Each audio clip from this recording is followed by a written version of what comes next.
I'm sorry. Joe Salazar and Jovan Melton. Get it right, Jerry. Well, you know, I can make mistakes now. I ain't perfect. Here you go. Come on down. Yeah. When I was up here, I was as tall as you. Yes, sure. They'll never know the difference. What's going on? I want to thank you all for coming out and being with us today.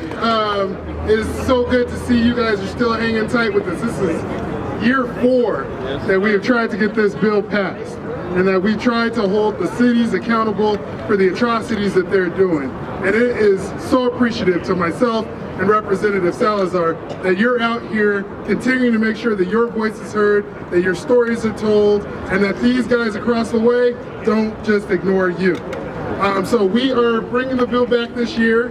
We're working on a strategy to get it out of committee for the first time, and we're going to need your help. We're going to need you guys to be down here with us, filling up that committee room and keeping them paying attention to you. So bring your stories, come down, and help us fight this. I'm going to give this to my good friend, and I'm going to say it, the next Attorney General for the state of Colorado, Representative Joe Salazar.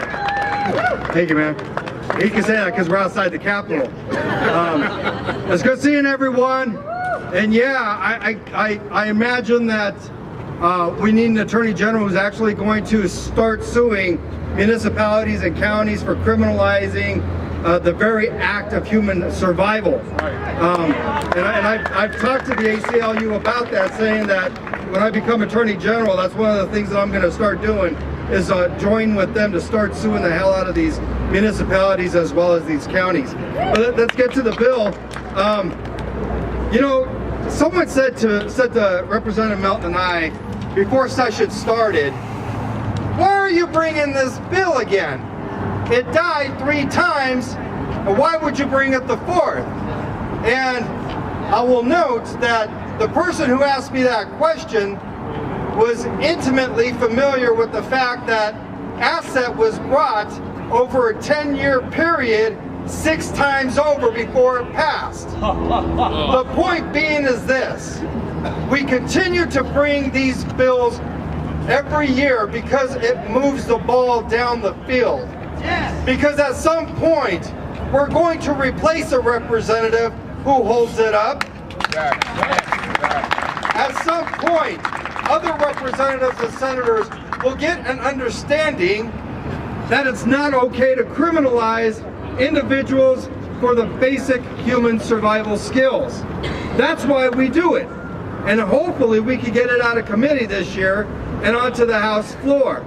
Now, we've had a number of unexpected things happen with this bill, particularly now counties are getting involved.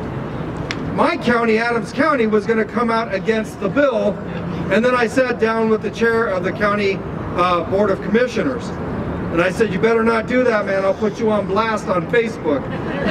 So, and it stopped him at that moment. It stopped him. But then we got a meeting together with Therese and with others to sit down with them and explain how counties and municipalities outside of Denver are falling right into the trap that Denver is laying.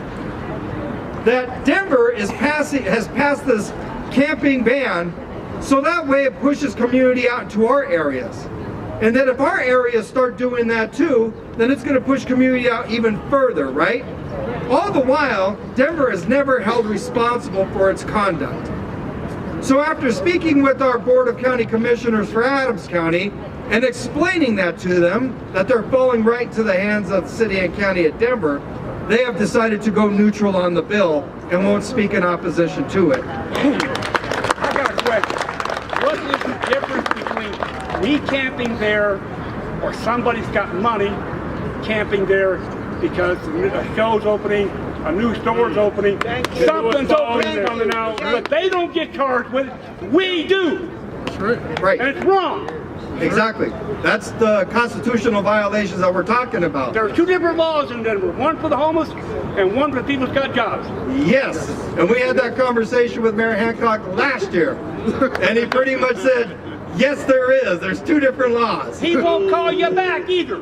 Yeah, well, that's why we sat in his office with him last year. He sat right here and said, Yeah. if you got a problem in Denver while I'm running, call me, I'll help you. He lied.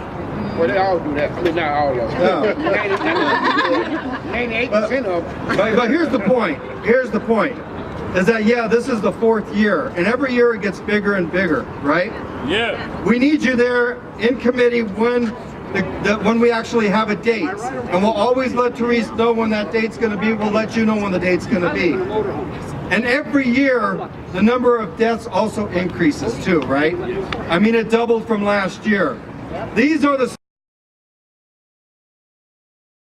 Because you're humanists. You love human beings, and I appreciate that. Thank you.